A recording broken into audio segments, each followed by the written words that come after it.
3,000 youth through speaking, coaching, and mentoring. He has inspired us for years. Welcome to EMIYFo Podcast with your host, Calvin T. Mann, the Encourager. Yes. Welcome to EMIYFo Live. We're excited about today's show. Today we're going to share how to redeem your family. Dads, how to redeem your families, right?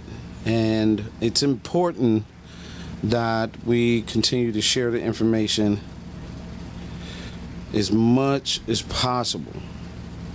Again, I find it very difficult that these are things that we're struggling with and that we're dealing with on a daily basis. And so today we're going to share a few things that goes along with redeeming the family, right? It's not something that's how do I put it? It's something that's easy. Men of all walks who've been through this have come through this, and we've had to work hard at redeeming our family. There are many things that we're up against. One of the things that is clear is having a conversation today with a young man that's a dad, and he made it clear. It's tough. He said not that fatherhood is tough, it's just all the things that we have to deal with, right? Black fathers, white fathers, Indian fathers, all fathers. We have certain things that we have to deal with. And so we want to get right into this topic. In the building with me is Heather Miller with us, as well as Dave Patterson. And we're going to get into this topic to really see and paint the solutions. It's just a few solutions, and I think it's just important that we really begin to see and think in the mindset of solutions, and not everything being about ego or self. This work is family restoration takes work. It takes a lot of work. It takes sacrifice, and many of us dads know what it looks like. We have to fight for an inch. And once we fight for an inch, we got to fight for 2 inches. And every 2-3 inches we fight for, we got to fight for the next 10. So, with that being said, redeeming the family. Heather, if you'd like to add something, go ahead. And then Dave, you can follow up before we get into some of these solutions. Well, thank you. I am, again, happy to be here. As always, we connected to this masculine energy, positive masculine energy. It's always nice to be in the midst of that. So I just want to make sure that today we leave with 3 points. So my 3 points, I think, that are keys to a deeper level of understanding. I'm always looking at what are the deeper levels up under the surface. And so I continue to look at it through a metaphysical lens and a spiritual lens. And so the 3 components that I want to talk about this evening is a spiritual economy, which you've heard me talk about that before, but I'm going to put it in context of redeeming the family. The second is generational blessings and generational corrections, not curses. And then the third, I want to talk about creating peace by raising our frequency and how important our thoughts, our words, and our deeds are. Well, that's the show. Thank you for coming. Dave? Yeah, I think Heather kind of hit it. So it would be communication. The primary backup. The primary would be about love, communication, and gaining understanding. So, with those things being on the table, right? Solution one. What is the first thing you believe, Dave, that a man who's redeeming his family should do? I think the first thing the man should do in trying to redeem his family is sit down with his family and have an open line of communication. That open line of communication comes with authenticity. You have to be honest. I've thinking about this over the weekend, and I said, most human beings are illusionists. They create an image that they want people to know because they try to protect themselves. We call that putting your fronts up. Yeah. So, but if we drop the illusions and get to the reality of who we are, the line of communication can be broadened. This requires about trust. And so there were 4 elements within love that I talked about that was important. The love ends with saying that it always protects, it always creates hope, it always builds trust, and it always preserves. See, if you're walking in a relationship that you're trying to protect in every form or fashion, the first thing you want to do is build trust. That helps you to lower the screen, right, of that illusion. And then as you build trust, now hope comes into play. And you're continuous preserving that relationship of trust and hope. Because when people have trust in you, they have hope in you, that they can count on you.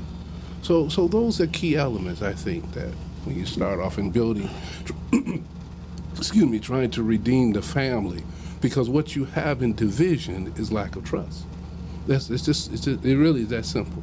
Yes. People come close to you when they trust you. So why they don't trust you? And so one of the things I told my friend this morning was, we all have different definitions to our terms that we use every day. Most of the time it's all kind of passed down. You use words loosely, but you never sat down to define these words for yourself or to someone else. I've sat with many people and I said, I could look at you and say, did you ever sit down with your wife and say, baby, tell me what you mean by love? Write it out. Did she say to you, you do the same, and y'all exchange it. 9 times out of 10, y'all don't even have the same, you don't even know that's what she meant. You didn't even know. So right there you got division because you don't have clarity. So these things are essential when it comes down to bringing the family together. Same with your children. Why do children always go, my friend said? Because they have trust in their friend. They'll go up against their parents in a heartbeat, and the friend ain't nothing but 9 years old. Wait a minute, they ain't been on the planet long enough for you to be that deep. But, Johnny Paul said, there's an element of trust. So now if this child knows that they can come to you, like when I asked my son, he wasn't dating, I said, hey, dude, you gay? Nah, that's not for me to get bent out of shape about it. I said, because no matter what, you my son. But I need to know what tree I'm going up so we can open up the line of communication. He looked at me and said, no, Dad, women just too complicated, and it's too much stress for me right now because he's in school, working, what have you. And right now, it's too much of the diversion. I want to stay focused because he's in a Christian college, so he's trying to be a counselor. So he said, I want to stay focused. Okay, now we got some clarity. So now we sit down and we communicate more and we expand on what relationship's about. But the first relationship you got to have is with yourself. You got to even be able to trust yourself. Many people don't even trust themselves. So all these terminologies we use so loosely that we don't have clear definition. Well, if I don't have clear, if I'm telling you to go to Chicago and you go to New York, that must give you the right directions, right? So we need to bring about that clarity. Heather? Absolutely. Well, I'll kick off with the spiritual economy. And so this idea of spiritual economy is a form of currency. And this form of currency is one that is passed down from 3 generations behind you to 3 generations in front of you.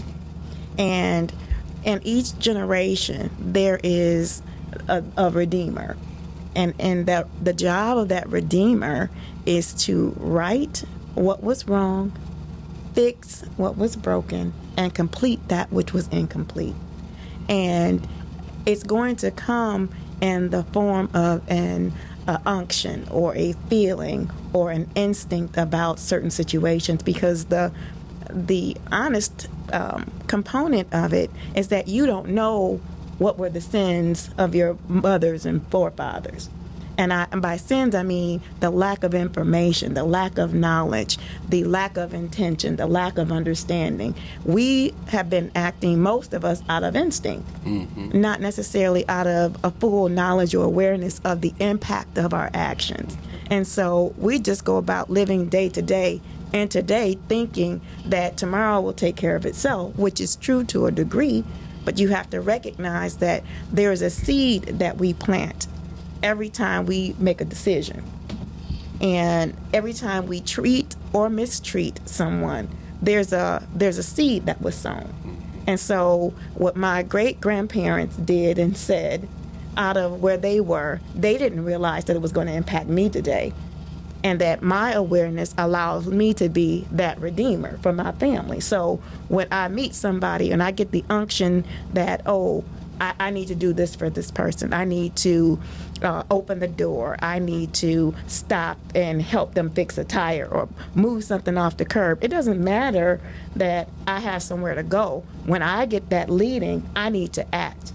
And so that instinct that you're supposed to do something, I think if we followed that more often, it would lead us to that spiritual economy where we may be fixing something that was broken, or righting something that was wrong, or completing something that was incomplete for our forefathers, because the instinct for those things are so strong when you feel it.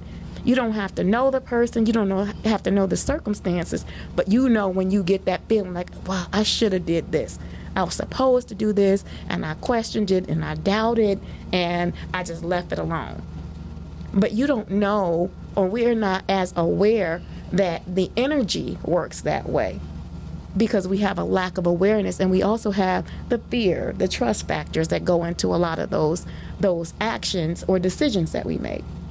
So I think it's important that when you really have that unction, like, I'm not supposed to, just like you said, I'm not supposed to go down this street. You have the feeling, and you go anyway, and the street is flooded. Now you're caught up in that whole dynamic because you made this decision when ahead of time you were forewarned. If we followed that instinct more often, if we associated that with our spiritual economy, with those things that needed to be addressed or bypassed, because maybe if you went around the corner, you would have ran into the person that you needed to talk to resolve whatever needed to be resolved. And so I think that's really important, that as we look at and think about those opportunities to make corrections, and it is an unction in your spirit, it is that strong sense that says I should or shouldn't, do a thing, we need to really pay more attention to that, because we don't know if we're fixing something that was broken, if we're righting something that was wrong, or we're completing something that was incomplete by our forefathers. Even if it's something that is related to us today, we know, we get the instinct, okay, maybe I shouldn't say this to this person, maybe I should help this person, and we still walk away. We're passing that debt on, unless we have an opportunity to correct it now in our present currency. But if we don't, it is another thing that's passed down to our children, our children's children, and our children's children. Good. Excellent. Both of you guys, right? So the number one is, it comes back to, sometime I need to get into the building. In reference to being able to redeem anything, I have to get in the building to redeem it. I have to go through a process to redeem it. That process comes back to, you're saying what we need to do spiritually, the whole nine. We're talking love and trust, the whole nine. But here, that self-work, right? That self-love, starts with forgiving yourself. And before you can walk in the door, you have to clear the pathways from those things so you can get to the process you're talking about and the process Dave talking about. We got to do the self-love, self-work, that whole part. So the first redemption has to come with self. Yes. It has to come with self. I have to be able to redeem myself. I am challenged by the effort. I am challenged by how my children are acting toward me. I am challenged by, not every other weekend, which is not no time for a man to be in his kid's life. I am challenged by the falsification lies in the court, being able to go in and have to fight. I'm challenged by all of these things, which again comes back to some of that is on me, the accountability piece, right? But self-love, fixing, self-forgiving self is the first thing you must do in order to get the tools that they just so eloquently talked about. You have to do the self-work to redeem yourself. It's no good for me to knock on the door. My dad came to the family, and my dad said, right, I want everybody to forgive me. Can y'all forgive me? Right? But he was different before he showed up to ask for that forgiveness. It wasn't the prior. This was someone new. This was a different man. It was a different I realized my ways. I need to do something about it and begin to take care and then ask for forgiveness. For me, it was automatically. I already had forgiven them because I had been understanding and seeing what men were going through, right? And how it was so difficult for him to just walk up to the door and knock on the door to ask for permission to be a father. That in itself is criminal. That I have to go through this process where I'm scared to actually walk up the steps, knock on the door, and approach something that came from me. So the first work is self-work, self-love, because self-love allows you to overcome, endure, right?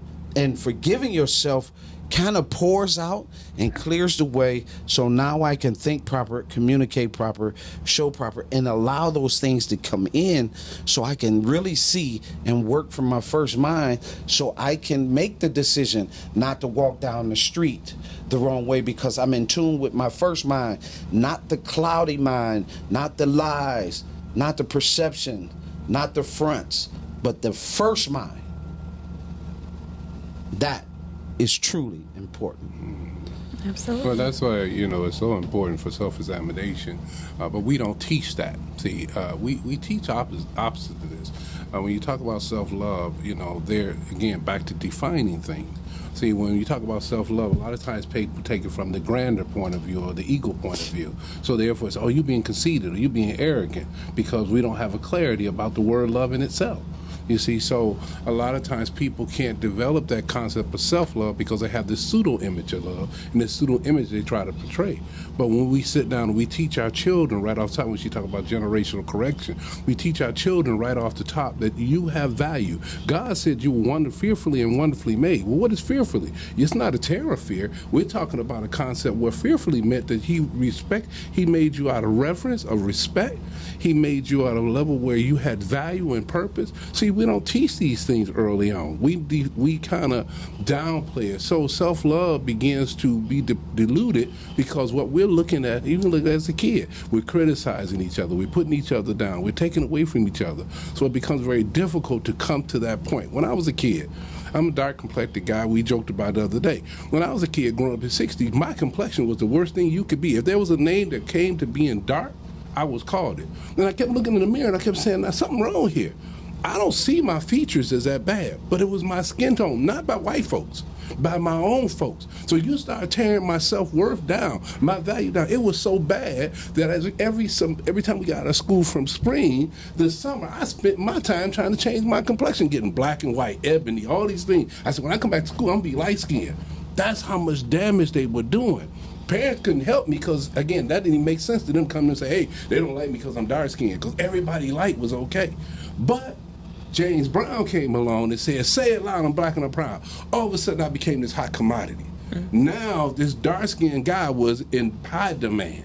But by then, I figured it out. And I was still just a child. I think it was 67, 68 when that song came out. I couldn't have been more than 9 or 10. Look at the damage that's being done. So you talk about self-love, when people stricing you every day of the week, and they look like you. They look like you. You already have damaged that child. By the time the child is 5 years old, their personality has pretty much been formulated. Now we're building on that. I had a good foundation from my grandparents, but my grandparents was light-skinned. They didn't put me down, but they were light-skinned. My aunts were light-skinned. It was just me and my mother who ended up being dark, right? My father was light-skinned. How'd that play out? So at the end of the day, but they were building this worth. My grandfather was building this worth. So it had something to build on. He was the one that told me about, you have to understand the words that you're using. You don't just throw words out because they're seeds. And these words carry power. But what do we do with that? If you go to class and you're trying to be accepted, you're not rejected, it's very difficult to see yourself this way. So self-love becomes very difficult. But that's where we break the generational, do the generational correction. So now that child is valued not by their external, because you're talking about the first mind. We're talking about the internal. Who you are from the inside out. And my favorite line was to my professor, back up now, my teacher, was, I will not allow the opinion you have of me to be greater than the opinion I have of myself. Now it's taken to another level. Now my opinion is based on what God sees me as. I'm fearfully and wonderfully made. That wonderfully made means that God put so much value in me as a person. But if we ain't teaching this early on, what ends up happening, the child starts formulating a negative view, building negative self-esteem calluses that's very difficult to get. And then when you come into the household as an adult, like you say, why fear? Why should your father fear to come in on something he was a part of? I saw this on, and I'm gonna close out. I saw this about 3 weeks ago, where there was 3 women. Wendy Williams, I don't even watch the show. It just happened to be on with my mother. Wendy Williams, this Caucasian fella, and a black woman, another black woman, and another person. And they were talking about some rapper or somebody who got a divorce or separated from his wife, and they could have a baby. So they said he couldn't come in there to see the child being born because they had difference in their relationship difficulty. So the big conversation was, well, it's a woman's right. She can decide whether or not he comes in there or not. Well, what that got to do with the opportunity of a man seeing his child as she's seeing her child come into the world, it's their child. But they were so opinionated. When the Caucasian fella say, well, I was there for all my children, I think we have a right. Did not they just smooth right over? They shot him down and smooth right over it. So again, we're bombarding people with negativity. We talk about love. We talk about connection. We talk about communication, but we're not consistent in performing. That's why. Absolutely. That's why role modeling is so important. Absolutely. That's why you need the father. Absolutely. Right? So you can see what that love looks like. Mm-hmm. And when you don't have that structure, right? When we don't have that, right? Searching yourself for it, it does come from pseudo, but the images that you have locked in from your ideas of what you think is love can help guide you. The words that you take in can help guide you. When we're talking to kids, like you say, the one thing we do is build up, right? We take what was walked into the facility and then we build up, right? So the second thing is, right, my second thing is, what is the second recommendation you have, Heather? What's your second recommendation? Your second solution, I'm sorry. My second solution is the understanding of generational blessings and generational corrections.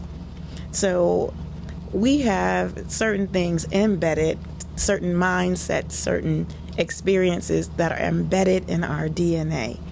We are made that way, that wonderfully made process. We're made that way because we are supposed to set a course for each generation's survival. We are born to continue our legacy, to continue our generations, for them to survive. And so there are things passed down in our DNA. Come on. That we want to or may not want to see show up in that next generation.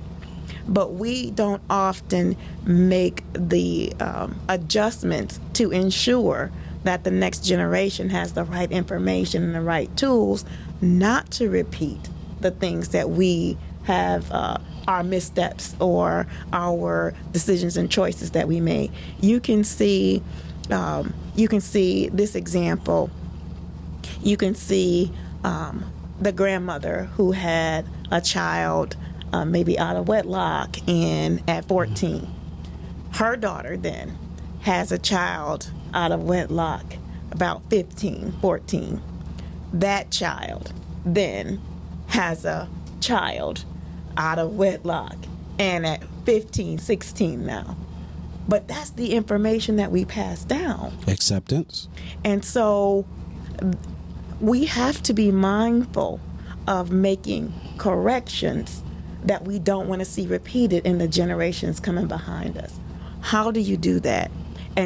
We do a lot of sweeping up under the carpet. We do a lot of hiding of real truth. We do a lot of, make a lot of excuses about behaviors. And so I think that as we're growing and understanding and we're coming into our self-love and we're coming into those accountability factors, that those are opportunities for us to make those corrections so that what we're passing down is the tool for correcting, not just the actions that were taken by our foremothers or forefathers.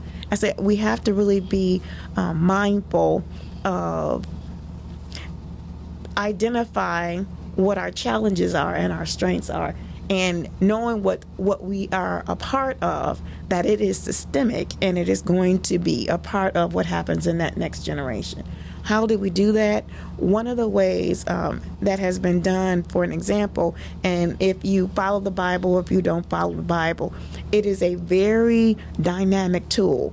And so some of the ways that they did that was that they wrote down their family laws and statutes and values, and they upheld those things. And they made sure that what they upheld was shared with that next generation. Don't repeat these things that we did. Take this road and not that road. And so, but they gave them tools. So this is what you do. This is how you communicate. You actually sit down every Sunday for dinner. You make sure that everybody has an opportunity to speak, that everybody has some value, regardless of their age, regardless of their gender, regardless of their complexion, because we have colorism in our community is a very high, and it kind of is another thing that's kind of slipped up under the carpet, but it's something that we continue to pass down from generations, because you have what's called good hair, right? You have, which is fine, that now you can go to the beauty supply and buy yourself. Well, my professor told me, he said, if you got some hair, that's some good hair. Amen. But that's not the idea. That's not the image that we're passing down, right? I'm just teasing. What we pass down is the fact that women need long hair that, of course, is yours because you bought it, not because you were able to grow it yourself. But the image that goes along with what long hair or long eyelashes or, colored hair or whatever, and it's not a judgment on it. This is what you're sending to the next generation, that you have to buy an identity. Okay. And so I think that's important, that we understand that we have to make those corrections, but we have to also tool the generations with the right tools to be able to make corrections. You ain't tell me nothing. I do whatever I want to do. You tripping. Like, who are you to come tell me? You see what I'm saying? It's reinforced for decades, right? The mindset, right? Go ahead, Dave. Your second. I think the second thing we need to teach is emotional intelligence. And I say that because I truly believe that people's behavior is not governed necessarily by logic and rationality, but more by, as you said earlier, instinct, which kind of generated through those emotions. Again, back to the clarity of breaking terms down. We have to be able to teach our young people that your emotions should not, they are indicators, but they should not govern your behavior. I think once you can grasp a better understanding of how emotions work and what they're designed for, then that child, and moving right into adulthood, would not be so reactive but proactive. A lot of the things that you're talked about, Heather, is all about being proactive, making these changes from past behaviors. When you talked about the biblical standards and principles and morals that they set them up because we saw, this is what I loved about the Bible. For example, they call it basic instruction before you leave Earth. And if you don't even want to deal with the religion, let's just look at it as a book. Mm-hmm. There are principles and standards that were set up so you can look at it, because you notice they let us see all the frailties or the faults of the people of the past. Whether they were adulterers, Noah was a drunk. He got drunk. And Rahab was a prostitute. Moses was a murderer. David was an adulterer. You got to see all their behaviors, right? But we supposed to learn from their poor decisions. And in that, if you just take those standards right there and you sit down with your child and say, why did David do it? Impulsivity. He saw. He lust. Impulsivity. He let his emotions govern. Now, if he had been driven by logic and rationality, he would say, no, that's not appropriate for me to do. First, that's a man's wife. Should not cover the man's wife. That's in the law, right?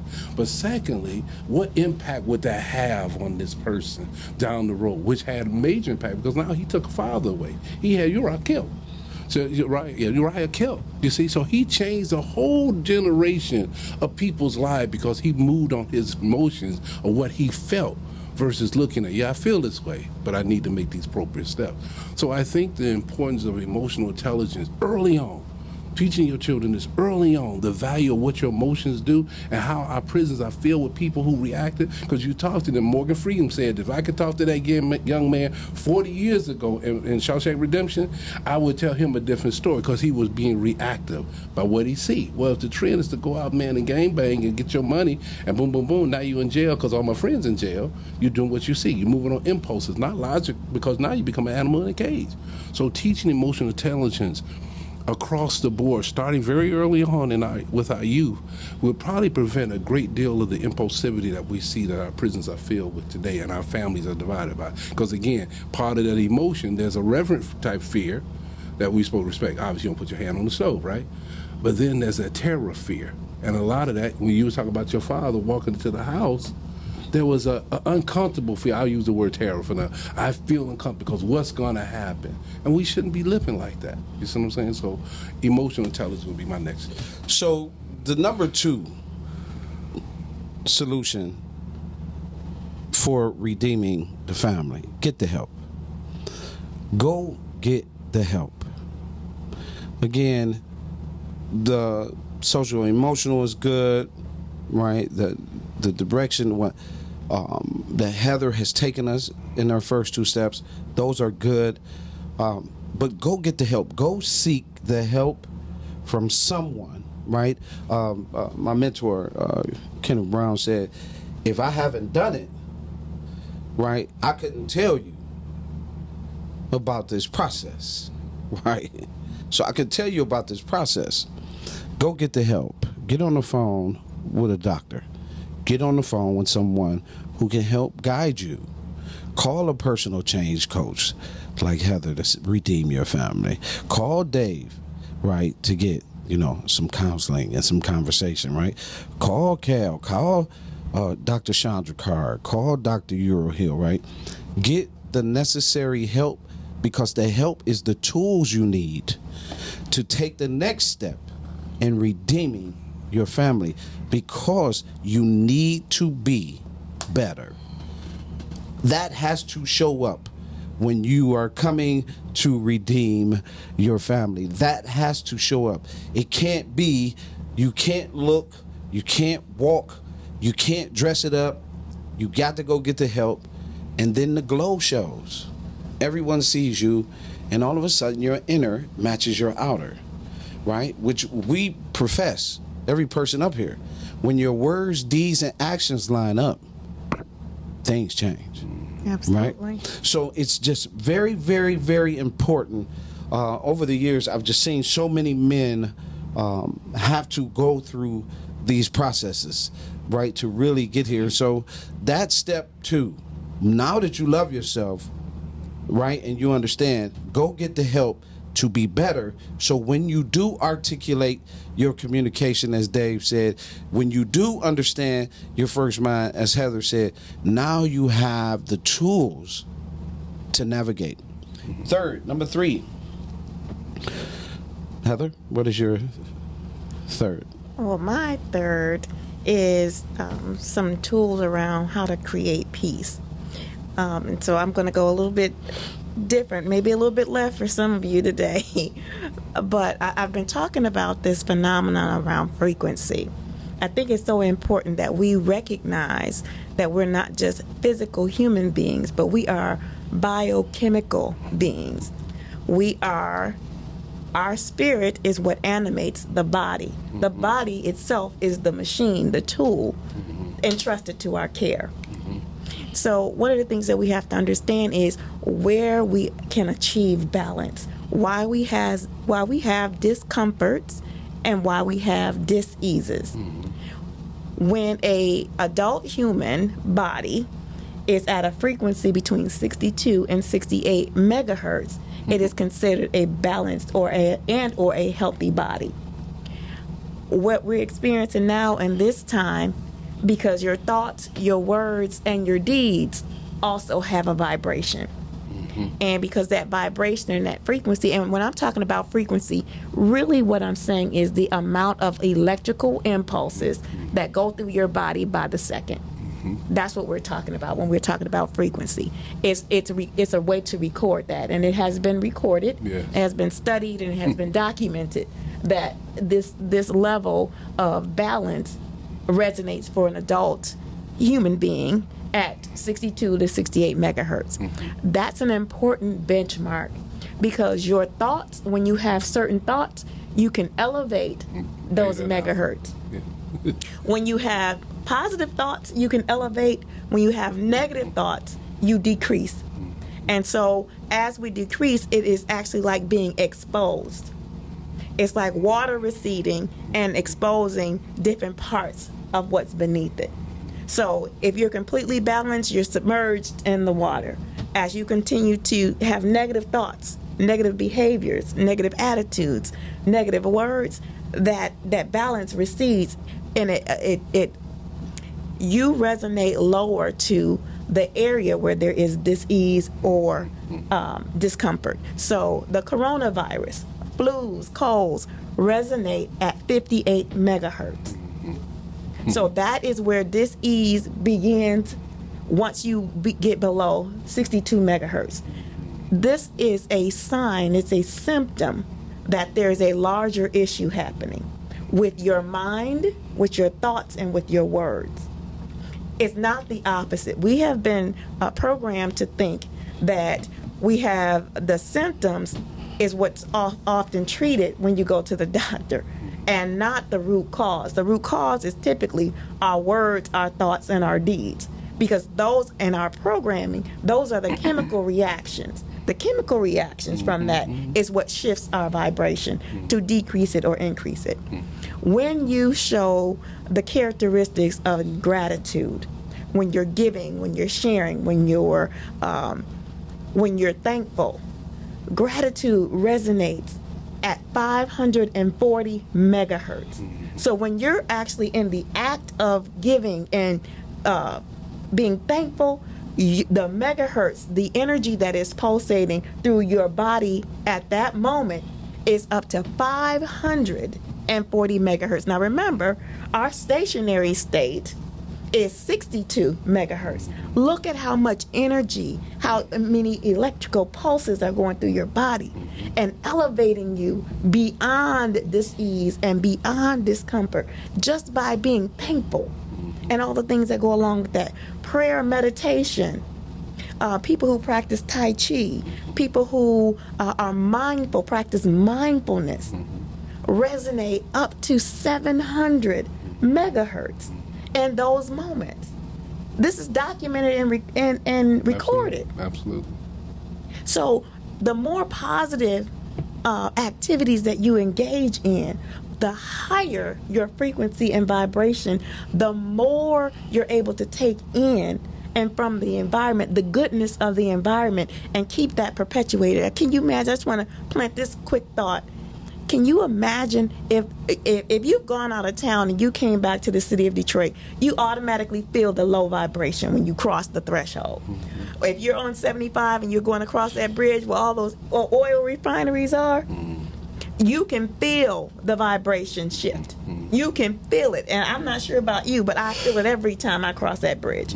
When you flying back over the city and when you land at the airport, you run right into that vibration, that lower vibration. And most people who leave and come back feel it. It's a reason why a lot of people leave, because they're trying to escape that low vibration.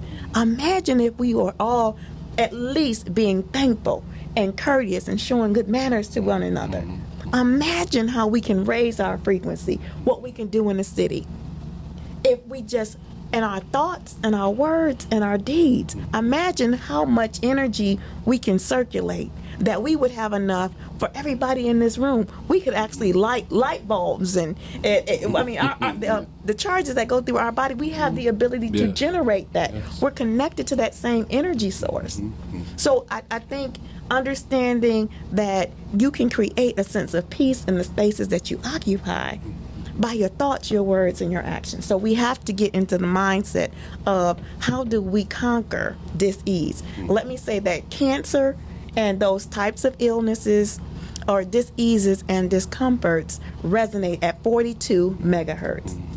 So we're beyond now the colds and flus. We're into the serious illnesses when you continue to drop your vibration. Now, and this last part is that the chemicals that are happening in your body, what we're doing with negative thoughts, first of all, we drop our vibration or our frequency by a negative 12. So that automatically puts you into the disease and discomfort. When you're depressed, when you're saying negative words, thoughts, all of those negative behaviors, being vindictive, all of those things drop. And we wonder, why am I having these difficulties? Why am I having this issue with my blood pressure? Well, understand that the pressure that you're putting either on yourself or others is causing this reaction, and it's playing out in your system this way. So I think understanding how to create peace and what your baseline for peace is. Your baseline for peace is that 62 to 68 68 megahertz. That's your baseline. What you do from the time you wake up in the morning and how you go about that day will either raise that frequency or that vibration or decrease it. And it's over time, it takes a toll on your body. The chemical that does the most damage is cortisol. Cortisol is the chemical that is pumping through your body. It's that fight or flight chemical that gives you and it's only designed to be temporary. It's a steroid. Now, if you've seen bodybuilders use steroids over time, there is nowhere else for a muscle to form on those bodies. Right? It's nowhere else for it to go. So it's going to go into your vital organs, and it's going to start breaking those organs down. Because that level of cortisol, again, is a steroid. So it only pumps you up for that short. It's only designed to pump you up to get you out of the circumstance or the imminent danger that you might be facing or the imminent stress that you might be facing. If you're constantly under that stress, you're constantly pumping that into your vital organs. It's no longer going into just your limbs, it's going into your vital organs. And then we start to have dis-ease and discomfort. That's where it's coming from. So being mindful in your thoughts and how you start your day, that's why it's so important. When you start your day in meditation or prayer or mindfulness or gratitude, that you start on a high vibration. And so that anything you think and do beyond that for that day, you're going to choose. I'm going to choose life. You have to choose life and the decisions that you're making. So beautiful. Absolutely. Way to explain thoroughly about the energy and the information. Me and my brothers, we often talk about that. I told you about that. You know, when you land in a plane in the city, coming back into Michigan, it just gets real low. Depressing. It's not something you really looking to do. Dave, what's your third? And thank you, Heather. Yeah, that was amazing. I mean, because while you was talking, my brain was racing all over the place, because, again, I studied with the Buddhists for a while, so dealt with the chakras, and I studied under these psychiatrists, and we talk about these megahertz and things like the equipment you use. We actually was using this. So you were so point on. Which sometimes when I hear that, no disrespect to anybody, sometimes that's just like you said, it's a little different. It's at a level people ain't ready for. I actually have a chart about where people's level at. But anyway, I would go with the saying that be open for growth. What Heather presented right here is about growth. This is something new that is not a part of your everyday conversation. So you have to be open for growth. You can't heal what you don't reveal. So you have to be open as an individual, seeking out counseling. As I said, we started off about trust. There's a process of knowing how to pick out counselors that can assist you, mentors, sponsors, teachers. I used to tell my soldiers all the time, you're not elevating, motivating, encouraging, sponsoring your children, you're wrong. Because all these things are so significant of the growth of this individual. Because one day he's going to be the first sergeant. He's going to be the sergeant major. He's going to be the general. So what you do to lay that foundation for growth, and I used to tell myself, you got to be open. You can't get nothing with closed ears. I think I did the example with the kids. Closed hand can't receive nothing. So being open for growth and change. And change, I have an acronym, starts with C, starts for conflict. Initially, that change is conflicting with you. You're like, oh my God, this sucks, blah. The H represents hurt. It may not feel so good. Not so good to the point that you get angry. It's the A. But then you start networking. You're open for the growth to communicate with each other, right? And the G represents the growth, and the E changes your expectations. See, once you change your expectations on your false validations, you begin to expand and grow. It's just like the steroid. If you pump it in, you get a temporary fix, as she said. But after a while, it started to work against you. And then you stay stuck on this. I remember reading the articles. I was bodybuilder. I never used anything. That's the honest truth. And I remember sitting down with a partner of mine, Ron Love, who did really well. He came in 6th place in Mr. Olympia. And he used to say how much steroids people were using and blah, blah, blah. And they said, if you knew you was going to die from using these chemicals just so you could be Mr. Would you do it? The percentage of people was like over 50%. Yes, I would do it. Because they had a falsehood of identity of who they were.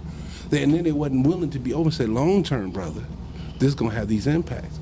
So what we need to do is always be open. The Bible tells us, study showed us prove the right to divide the word of truth. The Bible tells us that you have to choose between life and death, blessing and curse, because the life and death is in the power of the tongue. What you're saying is going to impact you. Every word has power. It has power.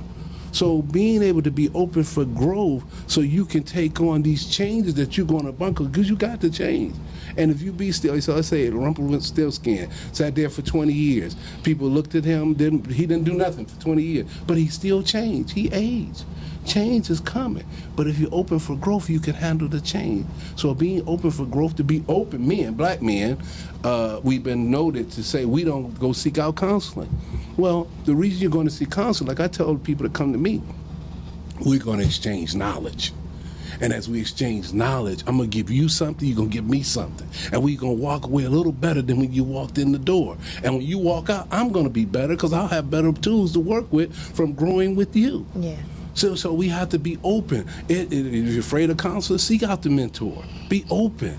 Because that's how you're going to grow. Be open to listen to your parents. Maybe they may not be rocket science when you're a kid, but when they get older, and when you get old, you recognize how much they knew. Because they were trying to save you 20 years of unnecessaries. Being open for growth is essential. Yeah. So, great job, Dave. Well, I see I'm going to have to ride this out.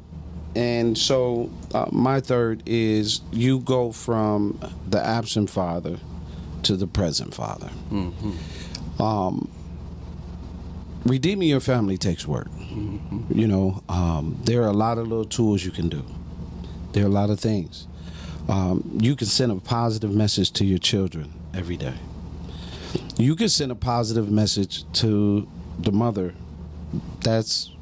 or the father that's holding your child from you. The other day, something disturbed me. I was on Facebook and I saw this person post something about a brother that was talking about fathers, that men, we was weak.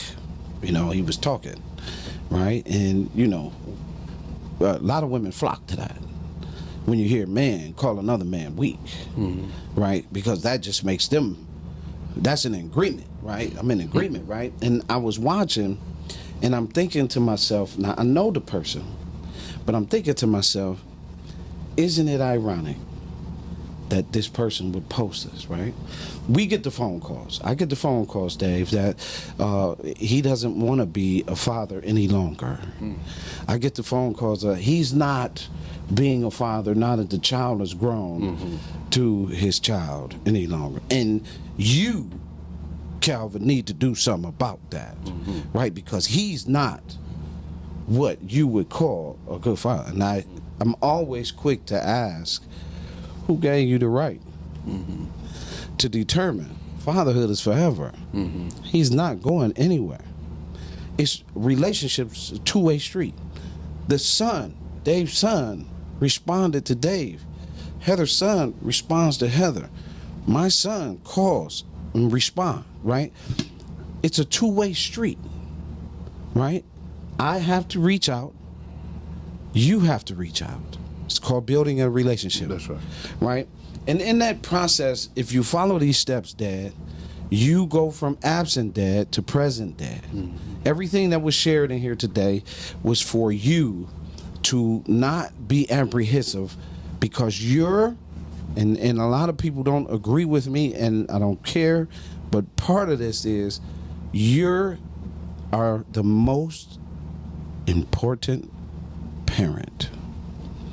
Fathers must be in their children's lives. Fathers are the only one that needs to understand how important he is to his children and his legacy. The value that he brings. The fact that he's present in his child's life and not denied means his child gets in a nutrient to live longer. We are losing far too many boys because they don't have access to their fathers, right? And so today was about redeeming. Dad, knock on the door. Go to the school. Stand out in front of the house if you got to. But get yourself close to your children. Your life is going to change. But first, take step one. Do the work. Self-love, self-forgiveness. 2, get the help. Do the work before you go knock on that door. So when you knock on that door, you're prepared. And last, be consistent with God in your life. Make sure that you have a relationship that is between you and God. We're not talking religion. We're talking you and God. It is just way too vital for you to ignore your relationship with God. It is absolutely asinine for you not to have that relationship. So seek ye, right? Get an understanding, learn, read, understand the kingdom. Whatever you got to go through to get to this process to be a successful dad. Many times we get into this, oh, she wrong and he wrong. We see the dynamics. You know, I come across a piece the other day where it's talking how Gloria Allred and the CIA had pumped mothers, black mothers, right? And the whole process, Gloria Allred behind, and she got sisters to back, and they tricked the sisters and the feminine movement and the whole nine. I had never seen that. It was a woman that had posted it, and I saw it. And the young girl was talking about how Gloria Allred and the CIA had targeted black women. And I said, look at us today. Look at the dynamics of women, all women, and their relationships toward their man. You cannot conquer a man. If you think you're going to conquer a man, you will be alone. Period. No man is going to allow you to conquer him for only so long. If he loves himself, if he truly has a relationship with God, he is not going to let you conquer him at all. So you trying to conquer, break him, deny him from his seed, you are doing nothing but reaping and acting just like the oppressor. You become the reason that your child is locked up. You become the reason that your child is in trouble psychologically. You become the reason, okay? So we have to get out of that dynamic in order to redeem the family. We have to begin to understand just how important the father is, period. He is the seed carrier and he gives life. That is the beginning to value him. The beginning. If you deny him that, don't let me know, because I got names for you that I don't like to say, and God knows I want to keep it good. But the truth of the matter is, putting your family first starts with that, and we have to get to the place where psychologically, socially, emotionally, spiritually, and caring and lovingly, that dad is involved in his children's life. He impacts both his son and his daughter. And it's just amazing what a dad can do. And we have denied him far too long. And that's over. In that message, I'm going to be clear. It is important that family becomes first to you. And what does that mean? That means you share the information. You teach. You guide. You read. A boy should already be reading by the age of 4 or 5. He should not be struggling to read at 10. Period. Therefore, the parents, we have failed our sons.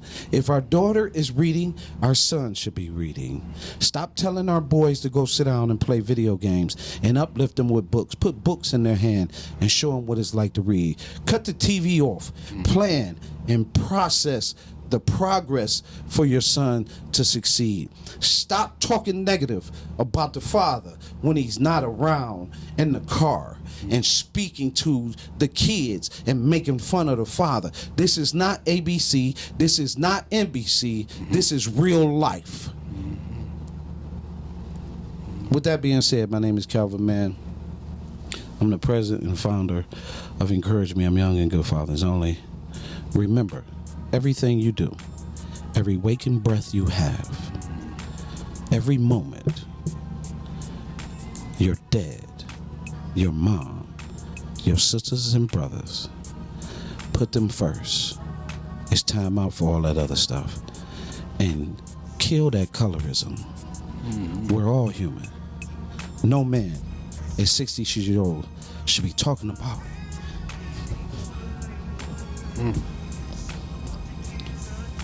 Yes. peace. Yeah.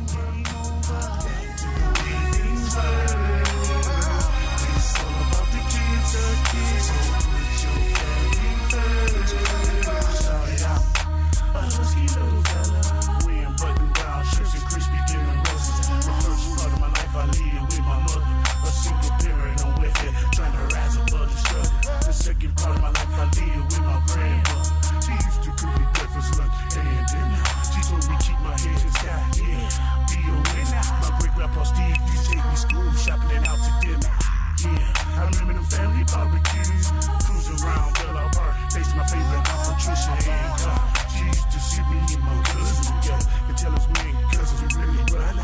It's a blessing.